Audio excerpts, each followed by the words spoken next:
Co jsi říkal, Maro? Co, mám se usmát nebo mám se natáhnout si? No, co chceš, já to natáčím. To nezáleží na tím, jakým článku to záleží. Se ještě uvidí, víš, podle situace.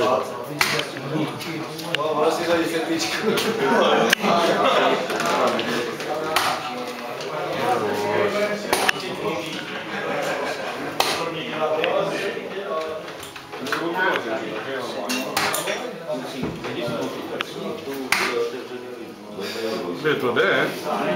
Tam proč ne to? A hned první.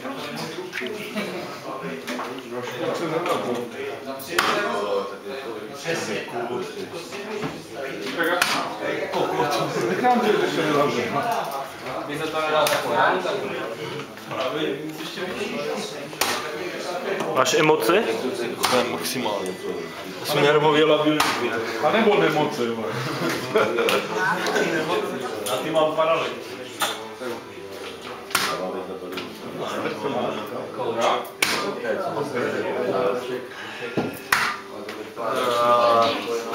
Jdeš tam, hochu. Teď si to nemůže rozpůlit. Ty mě sere tady. No, jsi mediální. Já nemůžu házet před televizorem.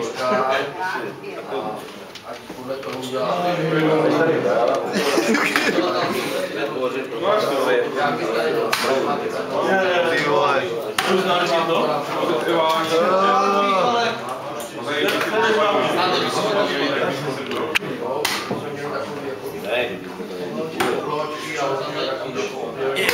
Come on. No.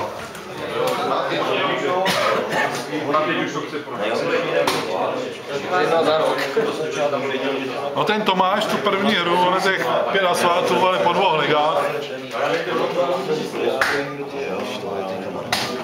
3 smazání. Co nám řekneš, Leonardo, ke svému výkonu? Já se stydím. Vyhrál, na to se ho nikdo ptát nebude.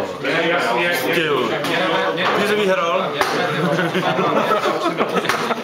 Víte, jsem kolik reků zavřel. Počkejte, já už to vypínám. Já chci to.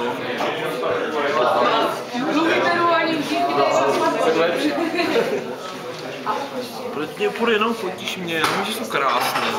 Ale Fotogenické. No protože tady není Ondra, kdyby tady byl Ondra. Přesně tak. teď někde doma toto četuje svou milou. On nemá milou přece. On nemá vlastně. On k ní nic necítí. Posledně říkají, že takové jenom tak, aby neřekla. Tak tomu musí čuknout, víš, jakou naučit. Chci mě něco nachystaný, co řeknu do moment. Počkej, ale nás nenapadalo. Ale posledně jsme byli, my jsme ještě do toho, do Rukle. Teď jsme jeli Trnovic. Tak Ondra, ten do Rukle, tak jo, tak jsme tam dojeli, on první co udělal, tak šel na bar a taky si jim poláp. No, bavil se s ním. No, místo, aby šel s náma. My jsme tam seděli v rohu a normálně všichni jsme ho komentovali. Jak ho mluvil, tam jsme jako mluvili jako on, jako Buzera. A s ním taky. A on jako rozhodoval takovýho, že má. Každý něco řekl. Tak do toho pasovalo, my jsme tam máli jenom smíchy. A vedle nás borci s holkama nechápali, co se děje. Nakonec jsem musel půjčit 5 kg, aby se dostal domů. Půjčil jsem mu 5 kg tému Ondrovi, jo? Měl 5 kg na tebe plákal. Ne, on tohle. On o 3:30 ráno volal Romanovi, že chce, jestli neví čisto na taxíka, jestli tam stojí milion taxíků, vole, před Duklou. O 3:30 ráno. Tak je to Buran z vesnice, jo. Hulča. Ještě horší, jo.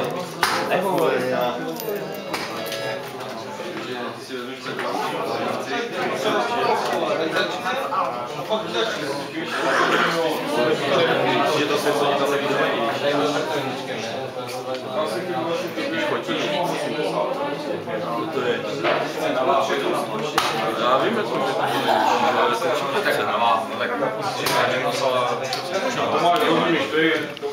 Nadar!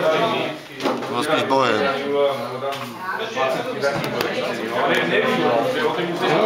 Krásný triplety. Ty musí nikdo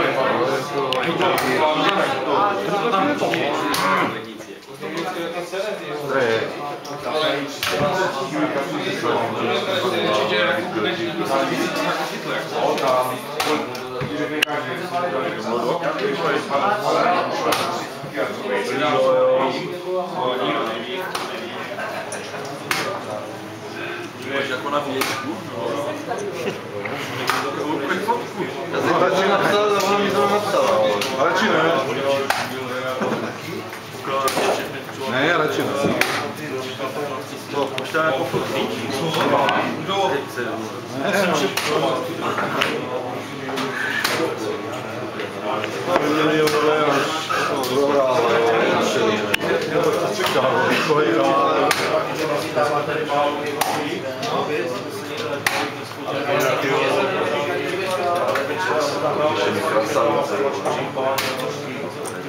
Ano, pane Gurmán. Vidíš, vole, ještě si budeš přát mě, vole. Pane Gurmán. Rablíky.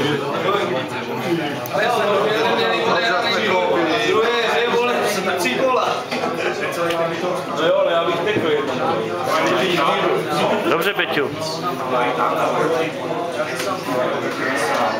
Radši byli doma, ale bych nevykládal.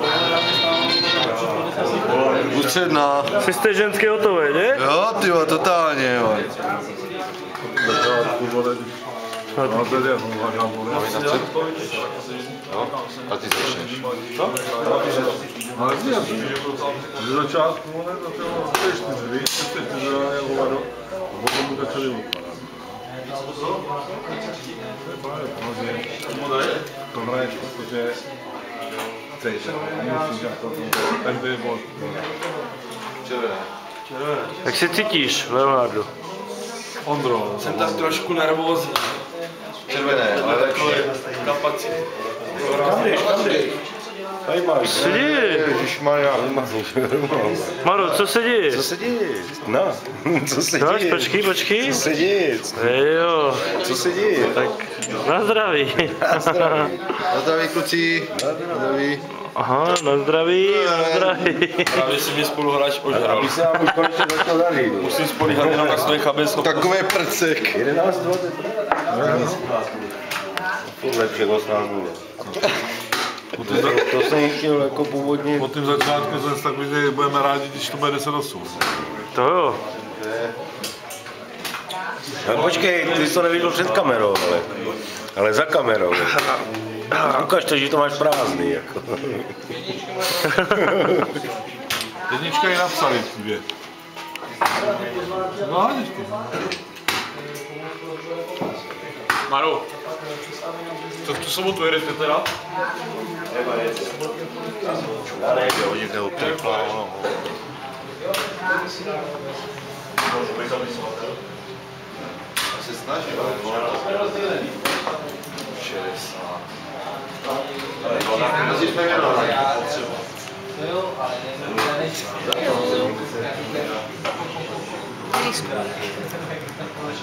Krásný, no. Člověče, vole, neserně víš? Natáček, pičovinu. 60. To je málo právě. A za to Miku. No, řekni nějaký vtip. Já žádný neznám. Jsi tady soustředím, kurňa. Ty už se těšíš na večer, že? Tohle to do čeho? Nemá šanci, nalej mu pořád. Poslední měl myslím 12 let a teď má. Jo, ty mi jenom dvě. Eviku, řekni nějaký vtip. Šli 2, šli 3. Kolik jí šlo? Zádanka. Hej, to znám, teď jsi úplně zamotala. Šli dva, ne? To je jasný. Dobrá. A víš, kolik je kolik a kolik? Jo, jako kolik. Kolik je kolik a kolik? A na matiku nejsou, víš? Kolik je kolik a kolik? Pěkně jsi to zvážil. Nevím. Dva koliky. Jo, a koliky. Tak jo. 60, není možný.